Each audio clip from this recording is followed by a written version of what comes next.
6 destructive behaviors that stop you from being yourself. In this presentation, I will teach you 6 behaviors that people do that limits them from being their true self. The 6 destructive behaviors are the following. Pleasing others. One of the most limiting behaviors you can have is trying to please others. When you please others, you completely forget your true self and allow others to dictate how you should behave, look, and even talk. This type of behavior is very destructive to the self, and it is pretty much acting. You become an actor of your life and live the life that others want you to live.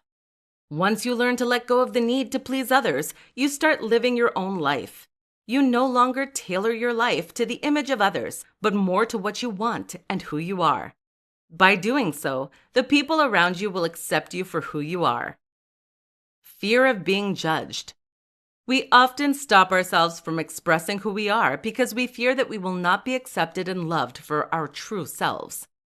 Our fear of being judged often leads us to behave in a way that is not aligned with what our heart wants, because we want to feel accepted and loved by others. To get over this fear, you have to let go of the need for approval from others. Take your time to accept yourself first, and then you can express who you are without feeling like others will judge you. Negative self-talk. It is very scary how mean we can talk to ourselves.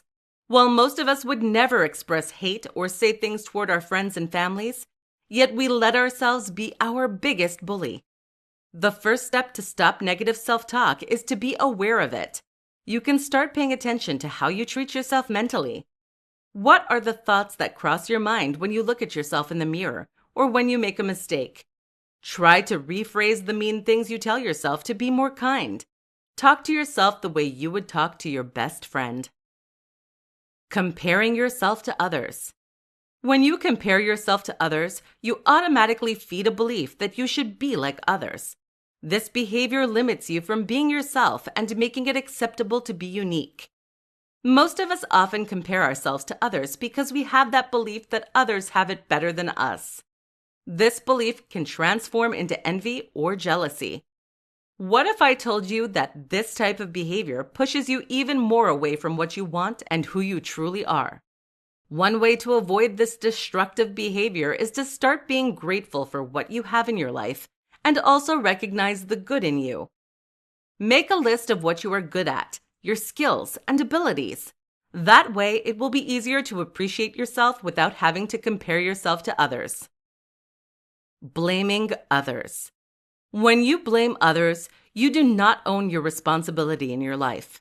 For example, if you continuously blame external factors for the experience that you live, such as, I can't find a job because they, fill in the blank, you are giving up your powers and will to others. By doing so, you are entirely detaching yourself from your responsibility and merely becoming a peon in life. If you want to be yourself, you have to take ownership of your life. Start by being aware when you blame others for the situation you face. Then shift your mindset to solution finding and own the solution that will get you out of a tricky spot. Avoiding failures. The last destructive behavior you need to stop is your relationship with failure. Without faults, there would be no growth. Without growth, you can't be yourself. Life is meant to grow, and it is part of the process of becoming the best version of yourself. Change your perspective to see failure as an opportunity to learn and grow. That way, it will be easier for you to accept the mistakes you make and move on.